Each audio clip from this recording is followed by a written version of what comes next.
Over 35 years of monster trucking for hot rods out of Charles City, Iowa. Oh, I think we're going to get a good stoppie out of it now. We've seen it on monster trucks here. Oh, and he's safe. Oh, good over. That's what 35 years of driving a truck does.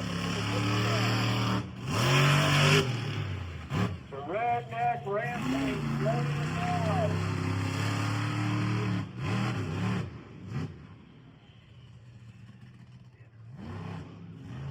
Rocking right out. Getting a good shot in the back. There you go.